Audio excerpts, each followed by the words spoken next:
we have already made a build out of each and every single one of these weapons right here.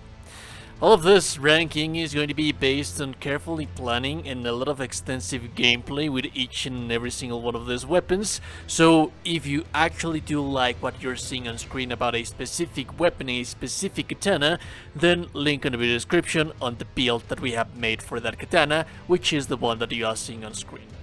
And unfortunately, because of how much I love about this weapon when it comes to looks, this is the less good one of them all. This is the bottom tier of the great katanas. Rakshasa's katana. Now the reason is very simple. We know that Elden Ring is a very meta-driven game. And that being the case, the weapon war of Rakshasa, it's actually not that good.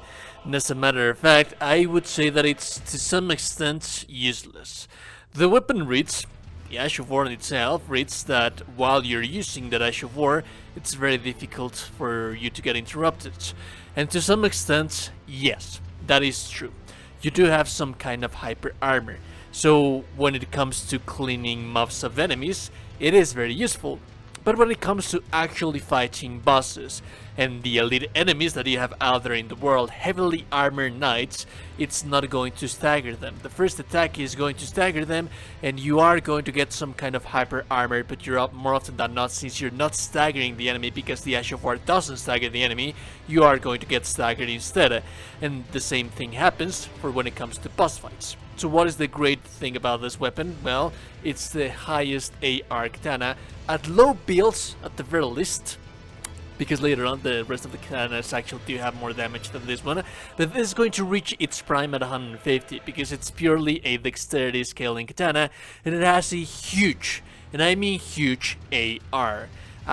That said, it also has the best moveset of the katanas, of the great katanas, because it has a lot of poking attacks. And thrusting attacks are arguably the best damage type in the entirety of Elden Ring. Now, that said, it rewards some kind of playstyle, it rewards a little bit more of skill, so it's a weird thing to say. This is a weapon that it's going to be amazing in the hands of a very skilled warrior, because just by being purely an amazing weapon, it's going to deal tremendous amounts of damage.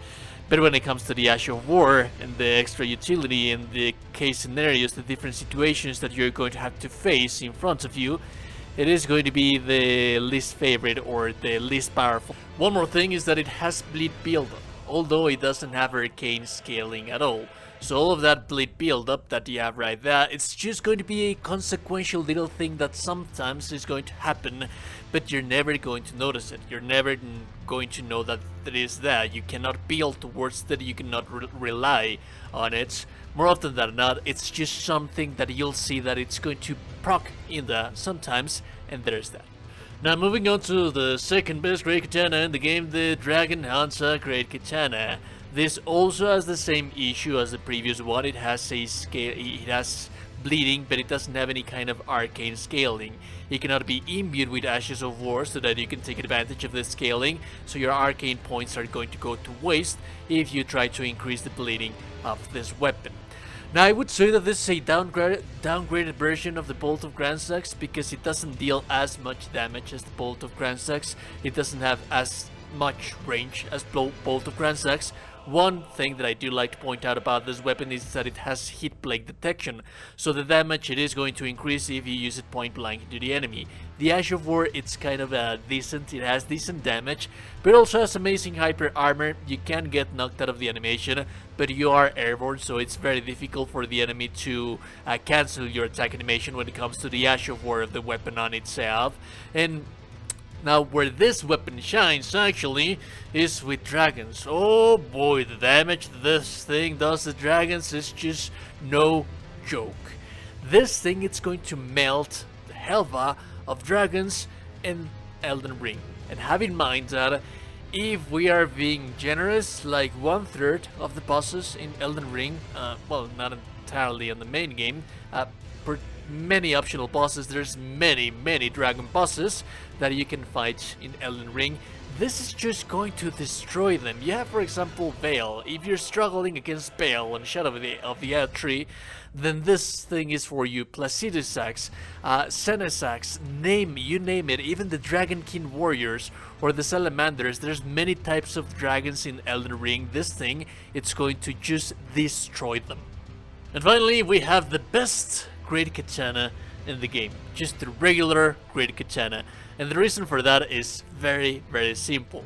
This has huge bleed build-up because you can infuse this weapon with occult. And also you can imbue it with bleeding, but more often than not it is going to be in your best interest to make it occult. Why is that? Well, occult is going to give the weapon arcane scaling, but it's still going to retain the arcane damage scaling, so it is going to deal more basic damage than the regular bleeding weapon, but it's still going to have amazing bleed buildup. It's going to have like 115, I believe, something close to that.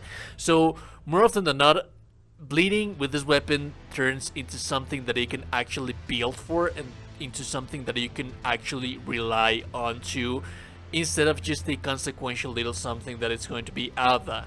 Bleeding is the best status ailment in the entirety of the game. But that is not all. Like, yes, the weapon is not going to deal as much damage as, for example, the Dragon Hunter Great Katana or Rakshasas.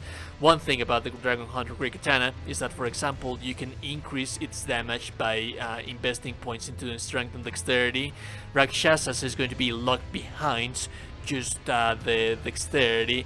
But this one is an ideal weapon for example, high-level characters that want to make quality builds, that want to get the most out of the different stats that you have, and also you can take advantage of the most meta Ashes of War that you can place upon this weapon.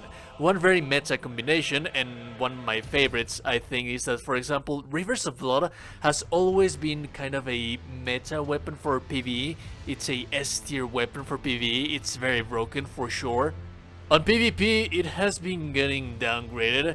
Nevertheless, Rivers of Blood is still a very powerful weapon.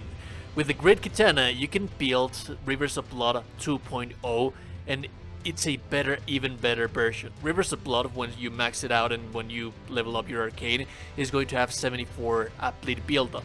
That's natural, it's kind of a balancing thing. It's still going to proc bleeding quite a lot because it's going to attack in several times. So if you make a Great Katana and then you add Double Slash, which is the Ash of War that the Rivers of Blood has, then you're going to have a higher damaging Rivers of Blood that has the same range, because this is a Great Katana, and then that it has even more bleed build-up, because it's going to be like 117.